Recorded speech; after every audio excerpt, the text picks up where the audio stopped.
imyemerere y'idini itavanzwe n'imyemerere n'imikorere ya leta. Ndetse tunasomye Bibiliya barakubwira bati Yezu baramubajije mu ntambara ya Obote ariho abangamira abantu batandukanye cyane cyane abanyarwanda, tujya ahitwa Kasese ngo tubwire ngo kubera ko uri umuyisilamu twese udusiramure, ntago bishoboka.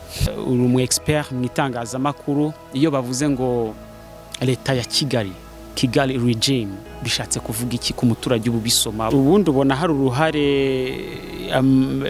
byerekeye n'ubupfumu bushobora kugira mu byerekeye n'imitegekere y'igihugu? Ujya wumva ba Omar Bongo ngo bararaguzaga ngo n'abandi bafite ibicaniro mu rugo, hari icyo bishobora kugira? Leta tuyigabanyamo ibice bibiri. Hari leta idatorwa irimo inzego ushobora no kuyikoresha ugatsinda intambara, cyane cyane aho umaze kugirira doctora, kuko aba science ntabwo bemera ko habaho Imana, kuko bavuga ko nta kimenyetso kibigaragaza. Ariko nyuma nza kumenya yuko kuba nta kimenyetso kiyigaragaza ntibivuze ko idahari. Twemera leta ntoya. Bivuze iki?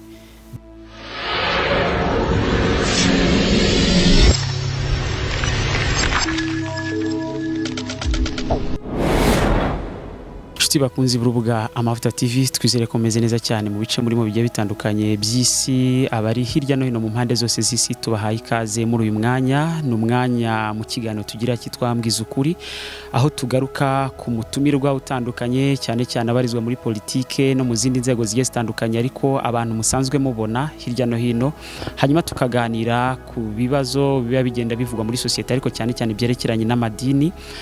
Kuri ubu rero turi kumwe na bwana Dr. Christopher Kayumba, akaba ari umuvugizi w'ishyaka RPD. Nibyo. Tubahaye ikaze mu kiganiro. Yego, hanyuma Kayumba, iyo izina Kayumba risobanura iki? Izina Kayumba ntabwo ndajya mukora ubushakashatsi ngo menye icyo risobanuye, ariko kuri jewe risobanuye izina ry'umuryango wacu, kuko ni izina dukomora kuri sekuru wacu bitaga Kayumba ka Nyiriminega, na papa bamwita Kayumba, n'abantu tuvukana benshi babita ba Kayumba. Kayumba ni wakangahe mu muryango w'abana bangahe? Yavutse ryari? Navutse mu muryango w'abana 8, nkaba ndi uwa 4. Navutse mu itariki 15 z'ukwa 8 72. Ubwo ni ukuvuga yuko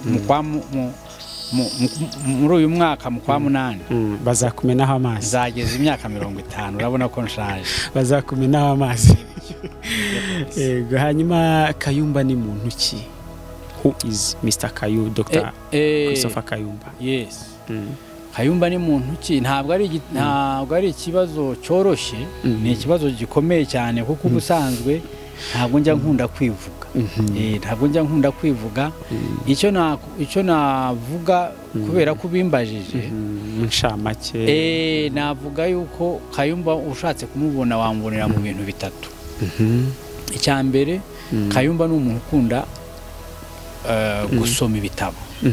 Gusoma ibitabo bitandukanye, ari ibijyanye n'ukuntu itangazamakuru rikorana na sosiyete, ari ibijyanye n'intekerezo za muntu, ari ibijyanye n'iterambere, ari ibijyanye n'umutekano n'amahoro. Ndetse mu byo nigishaga kuri kaminuza nkigisha, harimo ukuntu itangazamakuru rikorana na sosiyete, ukuntu itangazamakuru ryo ku isi rikora, iterambere ryo mu Rwanda, ryo mu karere, ryo ku isi, umutekano n'ukuntu amahoro agerwaho cyangwa ashobora kubura. Icyo ni icyambere. Ni ibijyanye n'ibintu by'ubwenge no gusoma ibintu birimo ubwenge no kuganira n'abantu b'ubwenge. Ni ibintu nkora kuko harimo, nk'uko ubizi, ndanabyandika mu itangazamakuru ritandukanye, nandika n'ibitabo. Icya kabiri, ndi umuntu ukunda kugira ku sport, ibintu bya siporo kuko nabyo ndabikunda n'umupira w'amaguru ndawukunda umwana wanjye ajya mbaza tukunda iyihe ekipe nkambwira nti nta Amavubi agaseka cyane ariko hariho n'izindi zo hanze nka Manchester United ndayikunda. Ujya uzikurikira? Ndazikurikirana rwose n'umupira w'amaguru wahangaha ndawukurikirana nuko ntawukurikirana cyane ariko cyane cyane Amavubi nuko bimeze nariya makipe yo hanze nayo ndayakurikirana ndetse nkakunda na siporo ngororamubiri ibi ngibi byo gukora gymnastique kujya muri gym ndetse n'ibyo bita meditation n'umupira buriya ndawutera ndetse narawuteye nkiri mu ishuri kuva muri primaire secondaire ndetse no muri kaminuza. Wakinaga kangahe? Nakinaga 9 buriya uri rutayizamu n'ibitego rwose narabiteraga. Ninde warebagaho cyane icyo gihe nk'umukinnyi? Hari ukuntu ufite role model wawe icyo gihe yarinde? Jewe aho nakiniraga igihe twakinyemo umupira muri primaire ahanini ntabwo televiziyo nk'izi zanyu mureberaho zari zitaraza ariko aho ziziye niki nkuru ya Ronaldo Kifaru Ronaldo Luis Nazario de Lima Ronaldo Kifaru Kifaru za Inter muri Brazil kinira ikipe za Barcelona kina muri Real Madrid muri Brazil. Uyo naramurebaga nkavuga nti n'ubu ngubu yo mubonye mbona umuntu urimo gucenga. Uwo ni umubosi w'abantu bo muri afite ekipe ndumva ari Real Valladolid gutyo owner n'umwe mu banyamigabane cyangwa abakinnyi nka Bakafu nawo muri Brazil Captain Kafu wakinye muri za AC Milan cyangwa kuko je aho nakuriye n'iki twumvaga izina Pele cyahane twumvaga Pele kumva ushaka kuba nka Pele tubona amashati yandi ari izina rye ariko tutaraba cyangwa Maradona igihe cyanjye kubera ko Maradona igihe yakiniye ni naho nayindi no muri primaire igihe cye nibwo nari ndi muri primaire twaratangiye naratangiye gukurikirana imipira Maradona iyo yafataga umupira rero uravuga uti rwose so Maradona rero na mondial ya 86 narayirebye abica bigacika niyo muri 90 nayo narayibonye kandi nayo uzi ko yayikinniyemo ubu ngubu rero nikundira abantu nka ba Messi ubona ko rwose uriya yabumbwe n'Imana rurema ubwo rero ni kubijyanye wahuze uvuga ni muntu ki icyanyuma ko nari nakubwiye ibintu bitatu nge ugomba kumenya yuko wajije mu Kayumba n'umuntu ki ni muntu ki ni umuntu ukunda itangazamakuru kuko nzi ukuntu itangazamakuru rishobora gukoreshwa kugira ngo society ihinduke kugira ngo tugere ku iterambere rirambye tugere kuri demokrasi n'amahoro kuko hari ababona itangazamakuru bakabibona nk'igikoresho cyo gutanga amakuru gusa oya ahubwo itangazamakuru ni umuyoboro utuma abantu baganira abantu bamenyana abantu bamenya ibibakorerwa uko bibakorerwa ndetse ni naho hava kumenya umuco ngubu kanguhe nk'urugero abanyabugesera hari benshi b'abanyabugesera batarajya mu Mutara n'urugero yego ariko ugasanga bazi yuko bose ari abanyarwanda bafite umuco cyangwa abanyabugesera batarajya cyangwa ugasanga itangazamakuru ari kimwe mu bintu bituma ibyo bintu bimenyekana ndi umuntu rero ukunda itangazamakuru ndetse n'iterambere muri rusange n'ibintu nandikaho cyane yego hanyuma Kayumba kubyerekeranye n'amasomo wavukiye he wigihe primary gukomeza kuzamuka amashuri abanza gutyo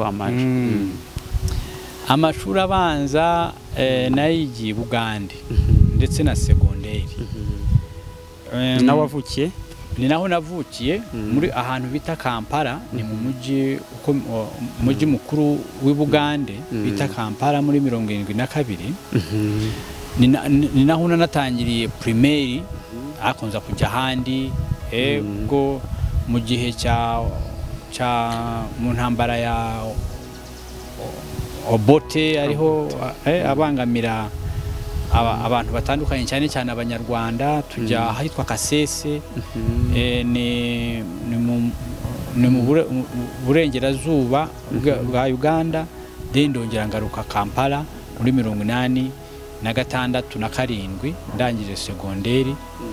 Hanyuma ntangiye segonderi nako, hanyuma kaminuza nayigiye hano mu Rwanda, kaminuza y'u Rwanda i Butare. Ndangiza muri 90 mu bihumbi bibiri. Maîtrise nyikorera mu Bwongereza. Hanyuma doctora nyikorera muri Swede. Ako nagiye mbikora mu bintu bitandukanye. Ibyabanje nabikoze mu bintu by'itangazamakuru n'itumanaho. Maîtrise nyikora mu bintu by'amahoro ndetse na za conflit, amakimbirane. Doctora nyikora mu iterambere n'amahoro. Ni nabyo nigishaga kuri kaminuza. N'ubu ni ibintu ngikurikirana cyane. Umaze imyaka ingahe wigisha muri kaminuza? Muri kaminuza natangiye kuhigisha mu kwa kabiri 2003. Ni kuvuga yuko nari maze hafi imyaka 18 irenga. Ndetse nigishije kaminuza nigishijemo ni kaminuza y'u Rwanda, niho natangiye muri 2003. Ariko nigishaga na kiriya kigo cya gisirikare, biriya kigo cya gisirikare kiba Musanze bita Senior Commanders Course. Mu isomo twitaga module, mu isomo bitaga intambara z'ejo hazaza. Ahanini nkibandana kuri communication n'ukuntu ukoresha communication ushobora no kuyikoresha ugatsinda intambara. Ndetse nigishije no ku kigo cya gipolisi nacyo kiri Musanze, ho ahanini nigisha aho iterambere rihuriye n'umutekano. Byo mu Cyongereza bita the nexus between peace and security. Ariko nigeze no kwigisha muri kaminuza iba muri Swede, bita Gothenburg University, agashami kayo bita Center for African Studies. Center for African Studies. Naho mbese ni amasomo ajyanye na Afrika. Ho nahigishije ngitangira doctora, kuko hariya y'ukora doctora impamyabushobozi y'ikirenga banakwemerera gukora. Nigishaga yo ku rwego rwa maîtrise no ku rwego rw'abakora degree ya mbere, kuva muri 2005 kugeza aho narangirije muri 2010. Hanyuma ibyerekeranye n'imyizerere y'amadini, mwizera gute madini? Idini rero umubano wanje n'amadini ni umubano ufite amateka maremare, kubera yuko nge kera ngitangira niga muri primaire naraherezaga muri Kiliziya Gatolika. Kuko ubundi mvuka mu muryango w'abemera banyuze muri Kiliziya Gatolika. Ni naho namaze imyaka yanjye ya mbere muri cyane ndi muri primaire. Imyaka yose kuva ngira ngo ndi muri mwaka wa 3 naraherezaga bari abana baba bari inyuma, baba bari imbere ya padiri. Ndetse no muri segonderi. Ariko ngeze muri kaminuza cyane ngarutse mu Rwanda, kubera jenoside yakorewe abatutsi n'uruhare Kiliziya yabigizemo, ntangira kwibaza ku madini muri societe. Ni naho natangiye gusoma ibintu bijyanye n'imiterere y'isi, imibanire y'abantu n'Imana, ubumana na science. Ntangira rero mfata umuvuduko wo gushaka kumenya science nayo ihuriye n'imyemerere n'iki. Hanyuma biriya bintu byo kwemera Imana mu buryo bwa Kiliziya Gatolika ndabihagarika, noneho ndeba science. Ariko nyuma cyane aho maze kugirira doctora, kuko aba science ntabwo bemera ko habaho Imana, kuko bavuga ko nta kimenyetso kibigaragaza. Ariko nyuma nza kumenya yuko kuba nta kimenyetso kiyigaragaza ntibivuze ko idahari.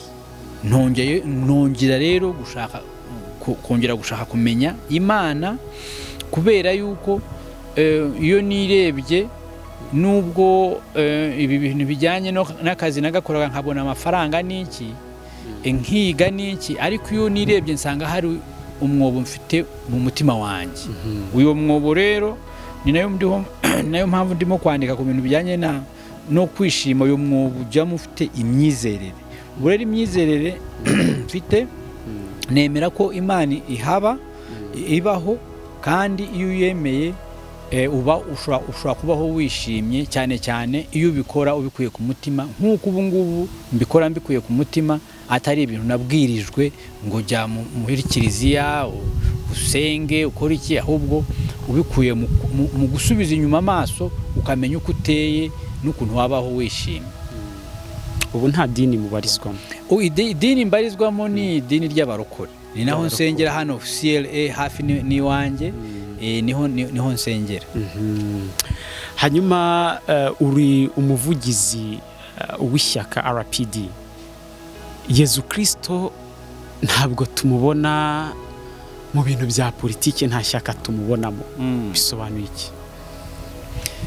Nubwo nemera Imana, ariko nemera yuko nemera gutandukanya politike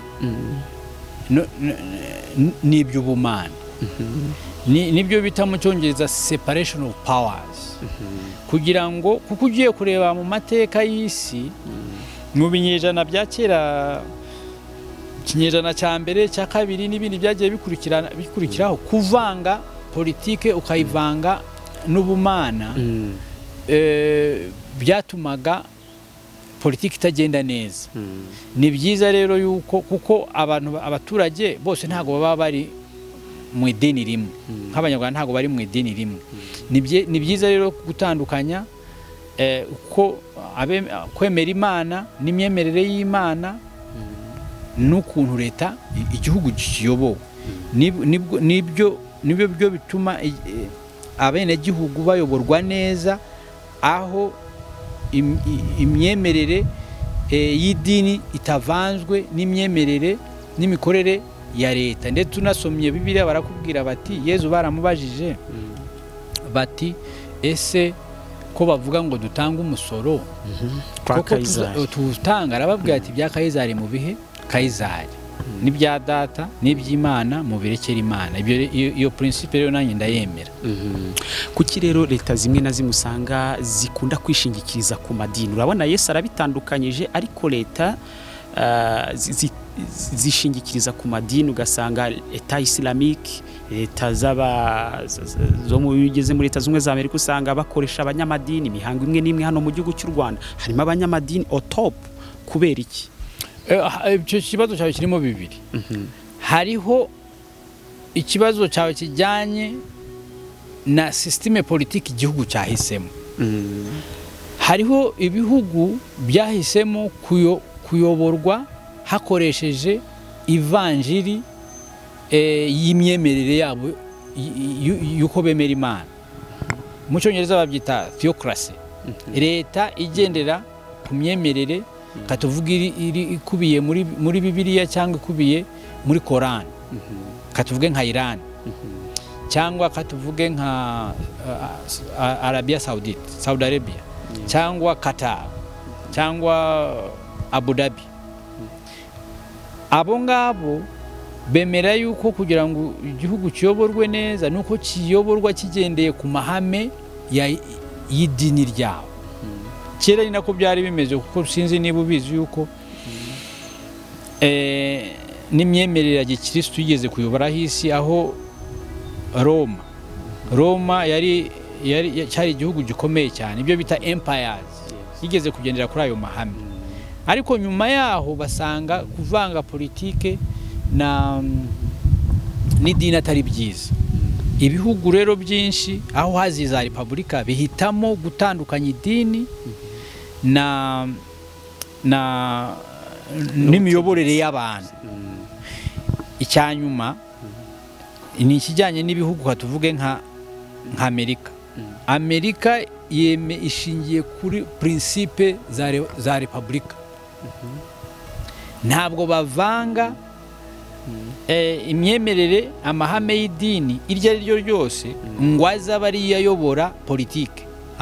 Ntibivuze ko batari abakristo. Ni abakristo, ashobora no kwiyamamaza avuga ko ari umukristo, ariko biratandukanye kuba uri umukristo. Hatuvuge wemera yuko buri ku cyumweru ugomba gusenga no kubijyana nko muri State House. Uri nka perezida ukavuga turere ubwo dusenga ku cyumweru mugomba gusenga nk'uko nsenga, cyangwa ukabuza abayisilamu, cyangwa ukabuza ababuda, cyangwa ukabuza abandi yandi madini. Muri Amerika hari amadini menshi n'abanyapolitike baho bavuga kuri politike cyane, ariko mu miyoborere yaho ntaho bihuriye. Ni igihugu kigendera kuri repubulika, ndetse ni na bimwe nko mu Rwanda nk'uko tumeze. U Rwanda narwo ni repubulika igendera kuri principe zashyizweho n'abanyarwanda, principe ziri mu itegeko nshinga. Buriya nacyo kibitandukanye. U Rwanda na Amerika zigendera kuri principe zanditswe n'abenegihugu, zemerwa n'itegeko nshinga, ntabwo ziyoborwa n'ibivugwa na Bibiliya cyangwa Islamu. Ni ukuvuga yuko rero nubwo abenshi dusenga Imana tuyemera, ntabwo ayo mahame wayakoresha uri umuyobozi, uri umukuru w'umudugudu, ngo tubwire ngo kubera ko uri umuyisilamu twese udusiramure. Ntabwo bishoboka. Urumva aho bitandukaniye. Kuki bakunda gusoza barahira ngo KDM assist, ngo Imana ibifashemo, ugasanga nayo maleta amwe namwe na za Amerika rigiye bakoresha Bibiliya? Kubera iki? Ntabwo ari buri gihe, ni kenshi. Ni ukubera imiyoborere yo ku isi hose ifite influence ikomora mu bemera Imana. Kubera yuko nko nakubwiye, ugiye kureba kuva isi yabaho, kuva haza ibyo bita leta yagiye kuza isanga hari imyemerere runaka. Nkibaza rero ko iyo myemerere ni ibisigisigi by'iyo myemerere ya kera. Nk'ibyo ngibyo by'Imana ibimfashemo, banafashe Bibiliya, ni igisigisigi cy'amadini ku buyobozi bw'ibihugu. Ariko icyo bakuyemo ni uko ibihugu bigomba kutagendera ku mahame y'idini. Ariko Imana barayigumana, na cya gitabo barakigumana. Ahubwo nje nibaza impamvu badakoresha constitution. Hanyuma ni zihe ngaruka nziza ku baturage ku maleta akoresha amadini nk'aya mayeta islamike cyane, ndetse n'izihe ngaruka mbi ku maleta noneho nayo ari gukorana n'amadini cyane, amayeta yivanze mu idini? byaba ari ubuswa. Ntangiye kuvuga ngo iyi leta niyo nziza cyangwa iriya ntabwo ariyo nziza, kuko je nemera yuko kugira ngo igihugu gitere imbere, kigira amahoro arambye, kigire demokrasi, hagomba kubaho ubwumvikane bw'abaturage bose ko iyo systeme ari ibabereye. Ntabwo natangira kuvuga ngo amareta cyangwa ibihugu bifite leta igendera ku mahame ya gikristo cyangwa y'abayisilamu irusha igihugu kigendera ku mahame ari mu tegeko nshinga. Ahubwo icyo navuga nuko hashobora kugira ibyiza ukomora mu kwemera Imana no gukurikiza amahame yayo, no kuba uri umunyapolitike ufite, kuko ugiye kureba ibitabo byose byanditswe bivuga ku Mana, byose bivuga urukundo, gukunda mugenzi wawe nk'uko wikunda, kugira icyizere, kandi uzi yuko udashobora gukira nk'umuntu cyangwa nk'igihugu mudafite icyizere. Navuga yuko hari uruhari imyemerere igira mu iterambere ry'ibihugu no mu iterambere ry'abantu, ariko kuvuga ngo iyi niyo irusha uko ugereranyije n'iriya byaba ari ugusuzugura abaturage babyihitiyemo, bakavuga bati niyo leta itubereye.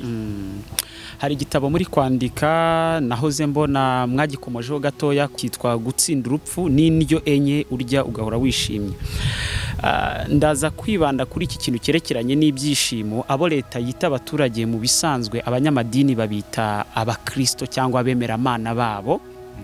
Amadini usanga yigisha ibyishimo. Igihugu cyacu giherutse kugaragara ku rutonde rw'ibihugu bitishimye ndetse kibanziriza ibihugu bya nyuma ku isi mu bihugu 176 nimba ntibeshye neza. Ibihugu bitishimye u Rwanda rurimo. Ibi bintu bisobanuye iki turebeye mu idirishya rya politike? Se yaba ninde nyirabayazana, ni abanyamadini cyangwa ni leta? Iyo ni raporo ijyanye n'ibyishimo ku isi yakozwe mu bihugu 147. U Rwanda rukaba ruri muri bitatu bya nyuma ngo bitishime. Icyo bisobanuye ntabwo ari amadini cyangwa kuba udafite amadini. Amadini ntiyabateshuka ku nshingano zo kutigisha ko ngo inyigisho zibazanira ibyishimo. Kuko kujya mu ijuru harimo ibyishimo, harimo umunezero, agakiza, harimo kuryoherwa. Ni ugutakaza inshingano kw'abagomba kuzigisha. Turebye mu Rwanda umubare w'abanyarwanda benshi n'abemeramana bari muri 92% amadini ya gikristo. Linga no gucika intege kw'amadini mu kwigisha za nyigisho zibajyana cyangwa ni leta? Nyirabayazana w'iki kibazo ninde? Ntabwo navuga ko hari nyirabayazana. Ahubwo navuga yuko kugira ibyishimo atari ikintu gipfa kwizana cyangwa hari umuntu wabikuzanira. Kuko ibyishimo bifite inkomoko ebyiri. Ibyishimo, hari ibyishimo ushobora gukura hanze yawe, mu bo muturanye, mu gihugu bamo, mu bantu baba mu bana, mu kazi ukora, ariko hariho n'ibyishimo biguturukamo muri wowe. Nk'ibyo kumenya Imana ukizera. Ntabwo babikuzanira ngo bagushyireho agahato nko mu mitekerereze yawe, kuko no kuntu dutekereza nabyo bishobora gutuma wishima cyangwa utishima. Ujya wumva ngo bavuga ngo kanaka ni umurakare. Bibiliya baba bavuze yuko amarangamutima we ye ahanini amuganisha ku bintu byo kuvuga nabi, byo gutomboka, byo kubangamira abandi. Nkibaza rero kugira ngo nsubize neza ikibazo cyawe twareba ibintu bibiri. Icya mbere ni ibivugwa muri iriya raporo. Iyo raporo y'ibyishimo ku isi yasohotse uyu mwaka. Iriya raporo ivuga ishingira ku mibereho y'abaturage, nuko abo baturage bavuga uko babayeho. Ikareba niba bafite imitekerereze ituma bishima cyangwa ituma batishima. So bakareba n'ingaruka za COVID-19. Bareba ibintu by'ukuntu ubayeho, niba ufite ikiwurya, niba ufite aho utuye, amafaranga winjiza, kubanyeho ubayeho n'abayobozi. Ibyo byose barabireba. Ariko harimo n'ikindi kintu cya kabiri kijyanye nuko jewe mbibona, kuko nkuko wavuze ndimo ndandika ku nkomoko y'ibyishimo ndetse no gutsinda urupfu. Ibyishimo mbona ko bikomoka ahantu hane. Ndetse nibyo nita ibiryo bine warya ukabaho wishimye ubugira herezo. Ibiryo bya mbere ni ibiryo by'umubiri, ndetse harimo na siporo. Ibiryo bisanzwe, umuceri, inyama, amafi, ubukire muri rusange. Kuko uzabaza umuntu ushonje ntabwo abaho yishimye, cyangwa umuntu w'umugabo wananiwe kwishyura minerivare y'abana be, ntabwo wakwishima udafite minerivare. Cyangwa uri umusore wabuze inkwano, ntabwo wakwishima. So ibyo ni ibiryo by'umubiri, ariko ibyo ntabwo bizana ibyishimo. Aha ni naho dutandukana n'iya raporo wavuze. Hariho ibyo twita indyo cyangwa ibiryo by'ubwonko. Ubwonko ntabwo burya ibiryo bisanzwe, ahubwo burya ibitekerezo. Ibitekerezo ukura mu bitabo biriya wambwiraga, ibitekerezo ukura mu nshuti nk'uko turimo kuganira hano. Iyo uganira na bagenzi bawe ukuramo ibitekerezo ukura mu itangazamakuru, mu bitangazamakuru, kuri televiziyo, kuri radiyo. Iyo ubibuze, iyo utarishije ubwonko, ushobora gukena. Ntukene gusa, ahubwo ukabaho utishimye. Wabona mugenzi wawe hari yambaye umwenda arangije kaminuza, ukumva muri wowe ntabwo wishimigiza amarangamutima tumutishimye kuko utize. Ariko hariho n'ibiryo bya gatatu nita ibiryo by'umutima. Umutima ntabwo urya urukundo, ntabwo urya ibiryo bisanzwe cyangwa bitekereza, ahubwo urya urukundo. Iyo urubuze urukundo rw'abana bawe, rwa mama wawe, rwa papa wawe, rw'abavandimwe, rw'inshuti. Hariho n'ibiryo nita bya kane, ni ibiryo bya roho.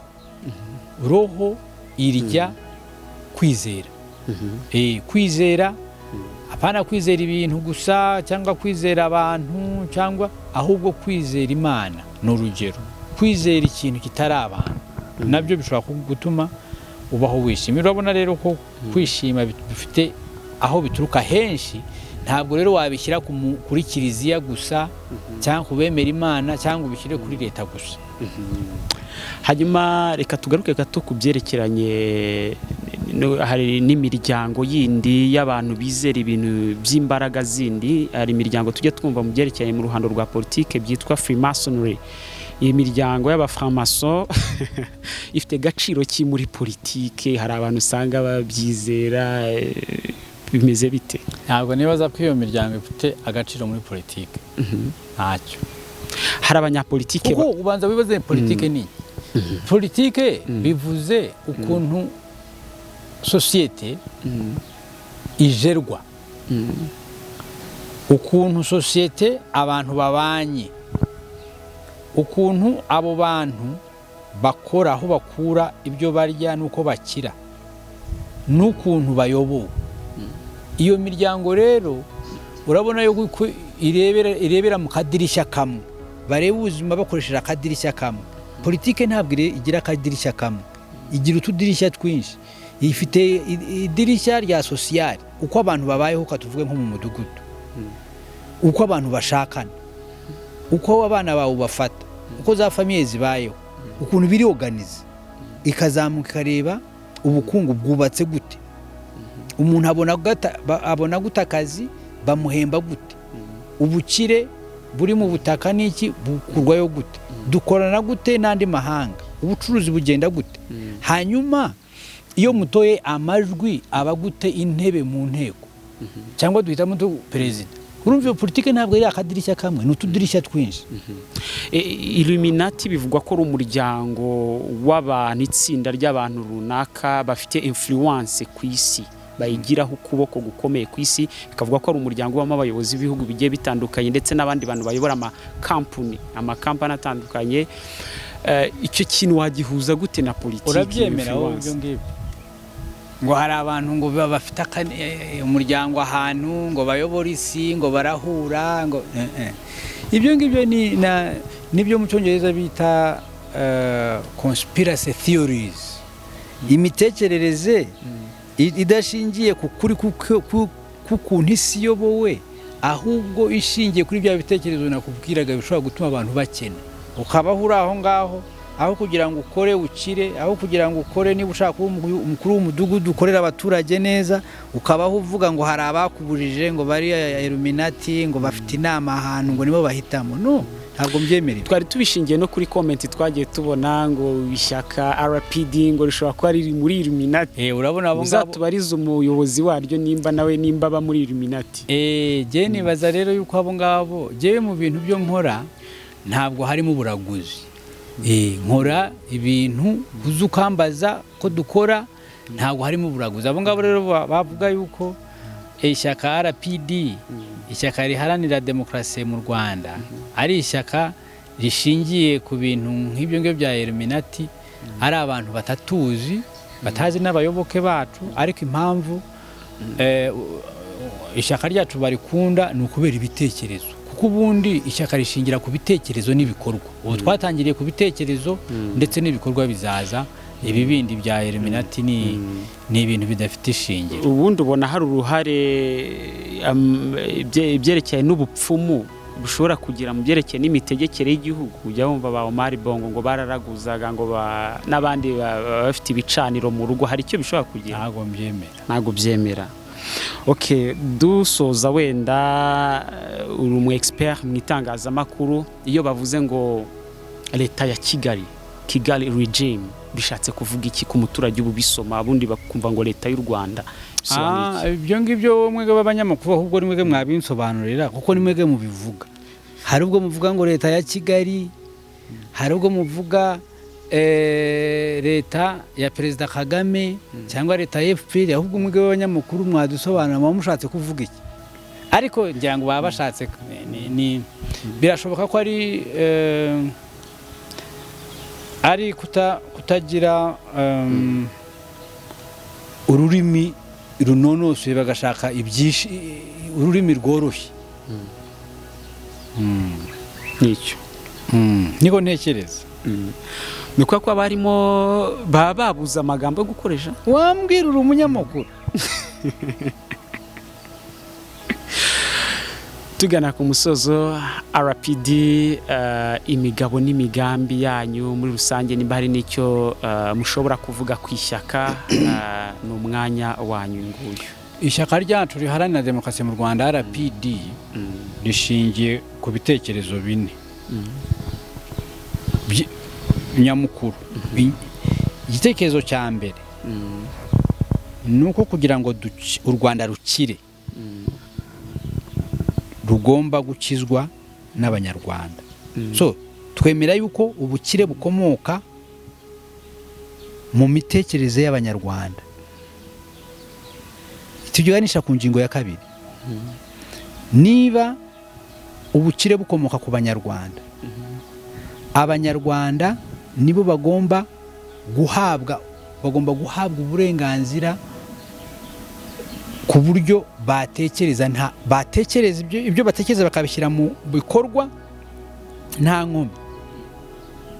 Aho ni naho tuvuga ko twebwe dushyigikiye ubukungu bushingiye ku muturage wo mu mudugudu, ku muturage wo ku kagari, wo mu murenge, ndetse tukazamukira hamwe, apana ubukungu bushingiye hejuru buza hasi. Icya gatatu, umuturage niwe utanga ubuyobozi. N'itegeko nshinga rirabivuga ingingo ya mbere. Niwe ukomokaho ubuyobozi bwose. Niba ari we ukomokaho ubuyobozi bwose, umuturage ni nawe ushobora kubukuraho yabuguhaye. Ni ukuvuga ko ushobora kukubaza ibyo ukora n'uko ubikora. Ni ukuvuga rero yuko leta ari umukozi wa leta. Leta ari umukozi w'umuturage. Leta ikorera umuturage. Ntabwo leta ari umubyeyi w'umuturage. Niwe umuturage niwe mukoresha. Ibyo bivuga yuko twemera yuko ibikorwa na leta byose abaturage bafite uburenganzira bwo kubabaza ko bikorwa n'impamvu bikorwa gutyo, bakanamenya ukora n'udakora ku buryo utabakorera bamukuraho. Siko bimeze se n'ubundi mu gihugu. Ubwo ngubwo wambwira binjyana ku kintu cya kabiri nshaka kuvuga. Ubwo ngubwo iyo ngiyo ni imyemerere muri rusange. Iyo myemerere tuyivunjamo inkingi enye programme politique yacu ishingiyeho. Inkingi ya mbere nicyo twita leta, tuyigabanyamo ibice bibiri. Hari leta idatorwa irimo inzego z'umutekano. Kavuga wari wabona igipolisi bagitora cyangwa igisirikare cyangwa inzego zindi z'umutekano. Aha yo ni leta. Hariho na leta rero itorwa, ariyo igizwe n'inzego zitatu. Hariho urwego rwa executive, hariho urwego rukora amategeko, hariho n'urushinzwe ubutabera. Ariko urwo rwego tukanarwongeraho urubuga rwa politike, niho dusanga amashyaka. Iyo ni inkingi ya mbere imwe, ari naho hari bwa burenganzira navugaga. Inkingi ya kabiri ni inkingi ijyanye naho ubukire bukorerwa.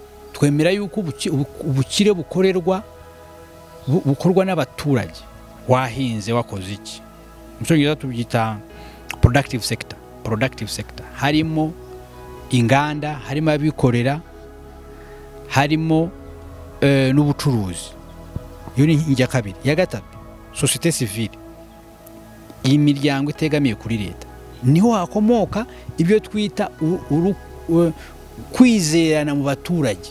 Kwizerana niho, niba kwizerana kandi no gukora ibintu bishingiye ku bibazo mufite.